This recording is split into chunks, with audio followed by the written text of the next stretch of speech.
नमो नमः बच्चों। स्वागत है आप लोगों का सायन एजुकेशन सर्विस लिमिटेड पे। चलिए नेक्स्ट प्रॉब्लम पे।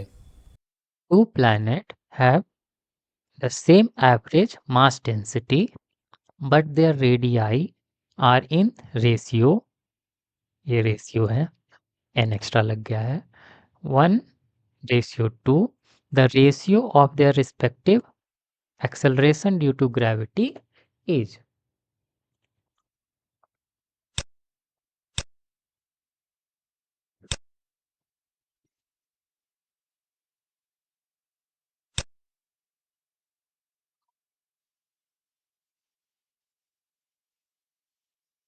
Two planets have the same average mass density, but their radii are in ratio 1:2. The ratio of their respective acceleration due to gravity is.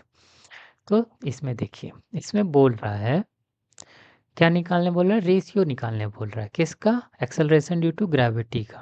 ठीक, तो एक्सेलरेशन ड्यू टू ग्रेविटी आपका जी equal to क्या होता है? आपका universal gravitational constant into mass of the planet divided by radius of the planet का square, यही होता है। तो यहाँ से अब लेके चलेंगे तो रेशियो में आपका दिया हुआ है, तो हम कैसे करेंगे? आपका जैसे लिख देंगे, आपका जैसे आपका G1, ये तो आपका कांस्टेंट सबके लिए होगा, और ये आपका मास, मास के बारे में कोई बात नहीं दिया है यहाँ पे, मास डेंसिटी है, तो ध्यान रखिएगा। अगर हम m1 कह रहे हैं तो ये आपका r1 का स्क्वायर, और अगर रेशियो ले रहे हैं तो यहाँ पे G2 आ जाएगा, और ये आपका M2 बाय आपका R2 का स्क्वायर। तो यहाँ से अगर बात करेंगे तो आपका ये दोनों आपस में सोचिए का, या आप इस मास को यही मास समझ लीजिए, दोनों को कैंसिल कर देंगे, ऊपर आपका R2 आ जाएगा, नीचे आपका R1 आ जाएगा। रेशियो दिया हुआ है 1:2, तो आपका आ जाएगा 4:1, गलत होगा। ठीक, क्योंकि यहाँ पे वो मास नहीं दिया हुआ, मास डेंसिटी है। ठीक, तो मास डेंसिटी है तो आपका सबसे पहले तो डेंसिटी में आपका इसको ब्रेक करना होगा।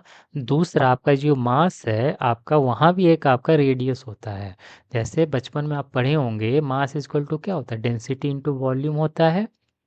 तो डेंसिटी इंटू वॉल्यूम, तो आपका ये डेंसिटी, वो डेंसिटी आपका सेम दिया है। वॉल्यूम, वॉल्यूम क्या होता है? हम मान लीजिए प्लैनेट को स्फेरिकल माने, तो स्फेयर का वॉल्यूम क्या? 4/3 पाई आर क्यूब, और डिवाइडेड बाय आपका क्या है? डिवाइडेड बाय आपका आर स्क्वायर।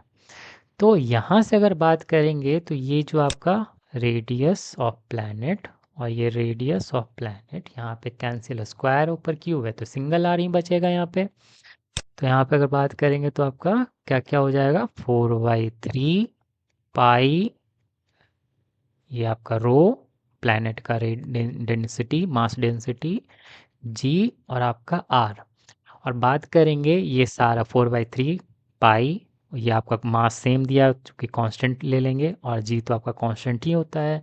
तो यहाँ से देखेंगे तो जो आपका जो एक्सेलरेशन ड्यू टू ग्रेविटी है वो डायरेक्टली प्रोपोर्शनल किसके हो जाएगा? रेडियस के आपका प्रोपोर्शनल हो जाएगा।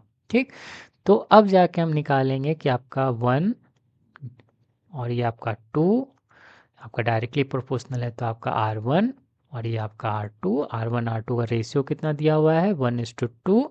तो यहाँ पे आपका डायरेक्टली 1:2 करेंगे तो आपका यहाँ पे आंसर हो जाएगा क्या?